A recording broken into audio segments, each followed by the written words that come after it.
po, isang napakagandang araw sa atin dyan mga paps, mga mams. Isang panibagong kaalaman naman yung ituturo natin. So mapapansin nyo, binaklas ko na yung dito sa switch ng handlebar natin. Yan. So ngayon mga paps, mga mams, is ipapakita ko sa inyo kung paano ba gumagana yung hazard switch. At saka paano siya ikabit. Yung sa akin kasi mga paps, mga mams, simplified. Meron tayong simplified na eto, may hazard switch ako dito dati. Eto. Pero kaso nga, palyado na tong switch ko. Mukhang kinalawang na yung sa ilalim. So, kinakailangan na natin siyang palitan. Ngayon, yung ipapalit ko is yung 3-wire. Napakadali lang naman mga paps, mga mams. Ipapakita ko sa inyo kung saang part natin siya ikakabit para hindi tayo malito. Kasi yung sa akin is, naglagay lang tayo ng switch papunta sa kabilang signal light para maging hazard. So yun yung pinaka simple. Yun nga yung kaibahan nun is saka lang gagana yung hazard switch natin kapag naka-on yung signal light natin. Ganun. So mas maganda talaga na pag push natin iilaw na kagad yung signal light o yung hazard natin kahit hindi pa naka-on yung signal light natin. So yun lang. Makikita nyo naman sa past vlog ko mga paps, mga mams na naglagay tayo ng ito nga switch para sa hazard. Yun yung disadvantage niya, saka lang siya gagana kapag naka-on yung signal light. So baka makompromise pa yung pag signal light natin. So as much as possible, yung push button na lang yung ilalagay natin. So let's do this. So yun na nga, tinanggal na natin mga paps, mga ma'am. So yung sa ilalim, eto ganito kasi yan para hindi tayo mahirapan. Ganito yon. Ito yung ginagamit natin sa signal light. Ito yung switch ng signal light. So sa ilalim nito mga paps, mga mams, meron tayong, ito ipapakita ko. Yan. Meron tayong 3 wire. Yung 3 wire na yan mga paps, mga mams, yan yung indicator natin. Itong green sa left, either sa left or sa right. Ito namang black, ganun din. So 3 lang ang wire na nandito mga paps, mga mams. So yung gagawin natin is ikakabit natin tong hazard. Ito yung hazard switch natin. So regardless mga paps, mga mams, kahit magkabaliktad, except lang dito sa blue o yung center natin. Yung center natin mga paps, mga mams, kahit magkabaliktad, itong red i-connect natin dun sa may green. Pwede rin natin i-connect tong red dun sa may black. So either pwedeng magkabaliktad, nasa sa inyo na rin yan. Basta yung blue, yung sa center, dun lang talaga siya sa yun nga, gray. Dun lang talaga siya. So hahanapin natin yung wire na pinagapang ng stock. O ito, dito, hahanapin natin tong 3 wire na to dito sa ilalim. Meron kasi yung connection dun sa ilalim. Tsaka doon natin siya itatap. Magtatap lang tayo. So yun na nga. Tsaka tatanggalin natin yung isang switch. Ganun lang kadali mga paps, mga mams. Sobrang dali lang. Gawin natin mga paps, mga mams is hahanapin natin yung dito nga yung yellow na socket. Napakadali lang kasi ipa-follow nyo lang yung wire na galing dito sa may switch. Yan, dito. Ito yon, yung malaki. Tapos lalabas yan dito. So itong dalawa mga paps, mga mams is magkakonekta. Connected itong dalawa. Either isisiksik nyo lang yung wire na ng hazard dito sa mga designated. Yung green, isisiksik natin tong green, yung red pala, yung red ng hazard natin, isisiksik natin dito sa may green. Hindi yung dark green, itong mint green, kung ika nga. Kasi nasa dito yan, sa gilid. Isisiksik natin dyan. Tapos yung parang sky blue o light gray, ano yung tawag dyan, anong kulay dyan, yun yung blue. Tsaka ito namang white is dito sa may black. Dalawang black po kasi yan mga paps, mga mams. Merong black with white at saka plain black. Doon tayo sa plain black kasi iba yung connection ng black with white. So ganun lang, either isisiksik nyo o magbabalat kayo. Pwede nyong balatan yung wire. Yung sa akin, pwede namang magbalat tayo para mas madali yung connection. Tsaka mas simplified natin yung diagram. Pwede rin naman na isisiksik natin, kaso nga lang maikli lang yung wire ko. Kasi supposed to be dito ko rin yung ilalagay para hindi na mahirap hanapin. Yan. Ganyan lang sana. Para madali lang. Kaso nga, mukhang hindi aabot yung wire ko. So, titignan lang natin kung magkakasya ba. Paps mga mams. Itatry muna natin.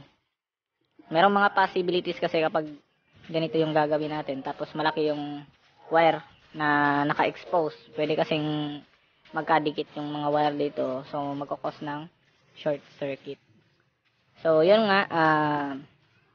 Depende na rin yan sa inyo. Either magbabalat kayo dito sa wire natin. Or, ganito. Isisiksik nyo lang kung ayaw nyo magbalit ng wire. Nasa sa inyo na rin yan. Pasensya na kayo mga paps, mga mams. Mahirap talagang magsalita ngayon kasi yun nga, malisingaw ako napakasakit. Pero kahit na ganito, kinakailangan talaga para makapagbahagi ng kalaman. Yan, so, eto na mga paps, mga mams. As much as possible, huwag nating pagdikitin to. So, ilalak natin to. Gamit itong isang socket dito. Hopefully, malak siya ng maayos. Kasi maikli lang yung wire. Yan nga yung isa sa risk. Baka kasi may ma-expose na wire. Hindi kaya hindi siya malak ng maayos.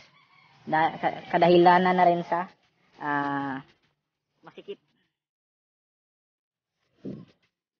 Yan. So, if ever na gusto nyong magbalat, pwede rin naman. As long as na malalak tong dito sa socket, okay na yan. Yung sa akin mukhang mahirap kasi masyadong matigas. Mukhang yun na nga, maikli yung binalatan ko o di kaya masikip na dun sa ilalim. Ito lang naman yung kinakailangan natin para hindi siya matanggal. Hindi talaga nagkiklik yung dito. Oops. Baka mahugot pa tong ibang wire. So, try lang muna natin mga paps, mga mams. So, for the meantime, yan na nga. Mukhang mahirap talaga So, let's try muna. Try muna natin. Yung mga signal light natin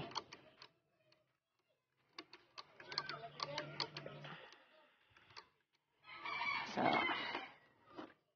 yun ang pansinin yung parang pansit na wiring sa likuran mga paps, mga mams. Kasi nga, alam nyo naman, makikita nyo sa mga vlog ko, sobrang dami na nang nakalagay sa motor ko. Accessory lights, yung mga pwede natin gamitin. Merong eyeline, saka meron tayong mga iba't ibang switch na sobrang dami. Meron pa mga relay ng horn, yung dual horn, yun nga. Saka marami pang iba. So, yun nga, back to topic tayo mga paps, mga mams. Ito, hindi ko talaga siya malak. So, ngayon naman is, itatry natin. Yun nga, yung risk dito is baka magkadikit itong mga wire dito sa likuran. Makikita nyo naman, di ba? Yan, yung naka-expose. Sana, kung pwede, if ever gusto nyong magsiksik na lang ng wire dito sa socket, wala talaga naka-expose. Kasi meron talagang risk. Pwedeng tumama sa mga naka-expose din na wire o di kaya sa body ground ng motor natin.